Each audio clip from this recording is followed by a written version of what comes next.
Yeah. But yeah, I mean, those people, really Richard Pryor, man. When I seen Richard Pryor, my pops used to play it on records. And it was funny because he was always like, hey man, you know it's time for you to go to bed. He had a reel to reel. And I'm like, all right, I gotta go to bed. So I'd be in the room, but I would like crack the door and like lean on the floor, and him and his buddies would be listening to it, dying laughing in the living room. And I would just be like, man, who was that, right? And my little brother, it's funny you say that because Richard Pryor was like vulgar, very vulgar. And my little brother probably gonna kill me for saying this, but he had heard it. He was up watching it one time, and a guy called the other day, and back then they had the answer machines. So the guy was like, yeah, is your mom home, And my brother was cursing him out, right? The guy hung up. Everything's getting recorded on the voice, on the answer machine, right? So my mom was checking messages, and it came back, man, you is a beep. Why you calling my house, you mother beep? Right? And keep my brother, he probably like maybe 5 or 6 years old, right? Ever since then, my dad was like, Richard Pryor gone. You ever seen that movie? Shot. But I mean, that kind of made me be like, I want to do this. But then you start learning how to do it without being vulgar. Yeah. Like I do Christian comedy. Okay. Like I do churches, and then I can go around and do Ontario Improv, and I can do a whole set in front of a secular crowd without even saying a curse word.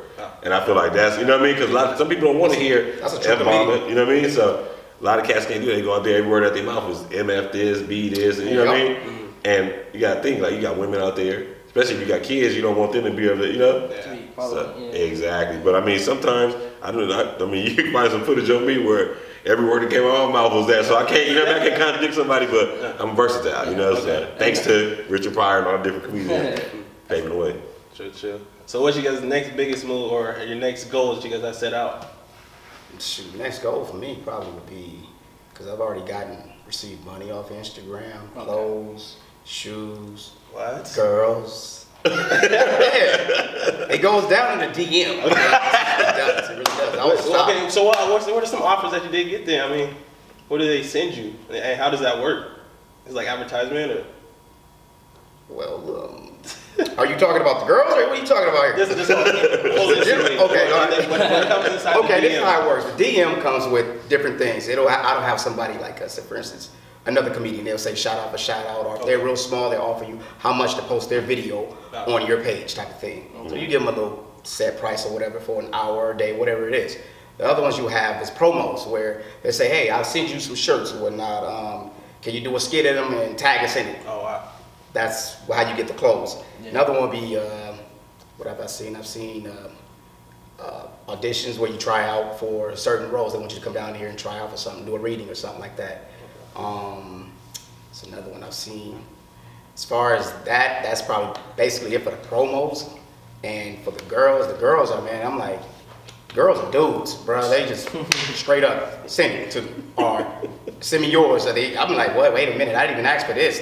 So you know how the girls be like, don't send your penis pics in the DM. That's so disgusting. Well, they send the same thing. They send they private parts to me. Wow.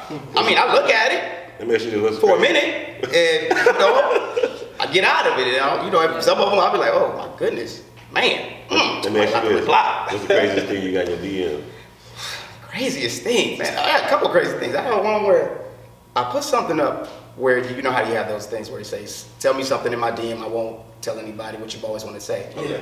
I had a dude send me something or ask me, hey, are you into guys? But I couldn't tell if it was a dude. So I had to click on his profile. So when I clicked on the profile, it looked like a dude woman. But it was a dude. As I kept scrolling, looking, I'm like, wow. I was like, nah, man, I'm such and such. I don't go that way. Yeah. I seen that. I seen a girl send me pictures of her top off where she has a fish stick on it, and she's licking a fish stick off her breasts. That's crazy, right? I mean, I actually entertained that one. I actually kept replying. I said, whoa, I like fish sticks. And then she sent me another one with gummy bears and then cookies, and it just got weirder and weirder, and I just stopped replying. Yeah. Maybe she was hungry. Mm-hmm. So you had an appetite. She said, come get it, come eat it. So I was like, But that's how it goes down in the DM. But. What about your DM? I got one that actually. You married? Yeah. Watch it. No, I mean, a lot of women, if you follow me on Instagram, you see I post a lot of my family, my wife. Oh, yeah, so big time. Women know.